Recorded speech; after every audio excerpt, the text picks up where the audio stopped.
मामा मुक्याला न्याय द्या रे, त्यांना फाशीची सजा द्या रे लवकर। मुकेश आणि पूजाचा संसार अगदी व्यवस्थित चालू होता, आनंदात चालू होता।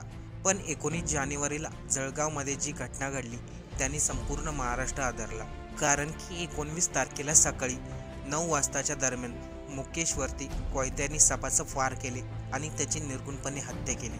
भर चौकामध्ये घडलेल्या या घटनेमुळे जळगावच काय संपूर्ण महाराष्ट्रात याची चर्चा होऊ लागली। पण संसार अगदी आनंदात चालू असताना मुकेशची एवढी निर्गुणपणे हत्या कोणी आणि कशासाठी केली, चला सविस्तर पाहू। जळगाव शहरातील पिंपळा हुडको भागामध्ये मुकेश सिरसाट नावाचा 28 वर्षीय तरुण राहत होता आणि याच परिसरामध्ये पूजा बनसोडे नावाची मुलगी देखील राहत होती। पूजा आणि मुकेश जळगावमधील पिंपळा हुडको या परिसरामध्ये राहत होते। लहानपणापासूनच मुकेश आणि पूजाची चांगली मैत्री होती। पुढे जाऊन या मैत्रीचं रूपांतर प्रेमामध्ये झालं। यामध्ये कायद्यानुसार पूजाचं देखील लग्नाचं वय झालं होतं, तर मुकेशचं देखील लग्नाचं वय झालं होतं। 1-2 वर्ष लिव्ह इन रिलेशनशिपमध्ये राहिल्यानंतर मुकेश आणि पूजाने लग्न करायचं ठरवलं। मुकेशने त्याच्या घरच्यांना सांगितलं, आपण पूजा बनसोडे या मुलीवरती प्रेम करत आहोत आणि तिच्याबरोबरच मुकेशला लग्न करायचं असं मुकेशने घरच्यांना सांगितलं। मुकेशच्या बोलण्याला घरच्यांनी कोणीही विरोध केला नाही। मात्र पूजा बनसोडे यांनी जेव्हा तिच्या आईवडिलांना सांगितलं ती मुकेश सिरसाट नावाच्या तरुणावरती प्रेम करते आणि त्याच्याबरोबर लग्न करायचे, तेव्हा मात्र पूजाच्या घरामधील लोकांनी या लग्नाला विरोध केला।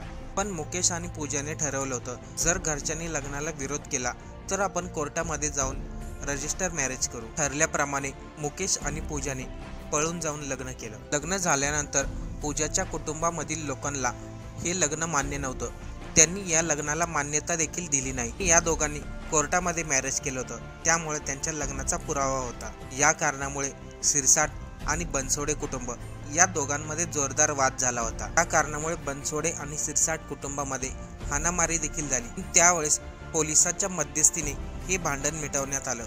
एकाच परिसरामध्ये राहणारे पूजाने मुकेश बरोबर लग्न केलं होतं, त्यामुळे पूजाचे आईवडील आणि कुटुंबातील बाकीचे लोक अत्यंत रागवलेले होते। पूजाने मुकेश बरोबर पळून जाऊन लग्न केल्यानंतर बनसोडे कुटुंबाने मुकेशच्या घरच्यांना त्रास द्यायला सुरुवात केली, तसेच मुकेशला देखील त्रास द्यायला सुरुवात केली। गेल्या 5 वर्षामध्ये पूजाच्या आईवडिलांनी आणि इतर नातेवाईकांनी मुकेशला तसेच मुकेशच्या घरातील लोकांना अनेक वेळा त्रास दिला होता।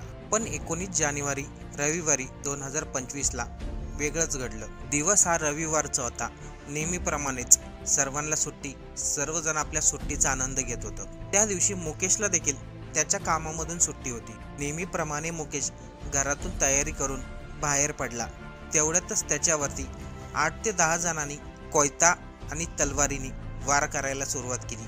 मुकेशचा आरडाओरडा, लोकांचा आरडाओरडा ऐकून मुकेशचे चुलते नीलकंठ सिरसाट तसेच चुलती 2 चुलत भाऊ आणि मुकेशचे इतर नातेवाईक त्याला वाचवण्यासाठी पुढे धावले, परंतु समोरच्या लोकांची संख्या जास्त होती, 10 ते 12 लोक होते असं पोलिसांच्या माहितीमध्ये समोर आलं। मुकेशला वाचवण्यासाठी आलेले चुलता चुलती 2 चुलत भाऊ यांच्यावरती देखील त्या लोकांनी कोयत्याने वार करायला सुरुवात केली। पण यामध्ये सर्वात जास्त गंभीर जखमी झाला होता तो 28 वर्षीय मुकेश सिरसाट।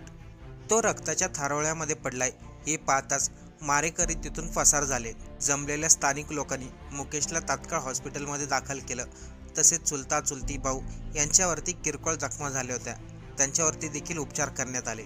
परंतु हॉस्पिटलमध्ये घेऊन जाण्या अगोदरच 28 वर्षीय मुकेश सिरसाट याचे प्राण गेले होते।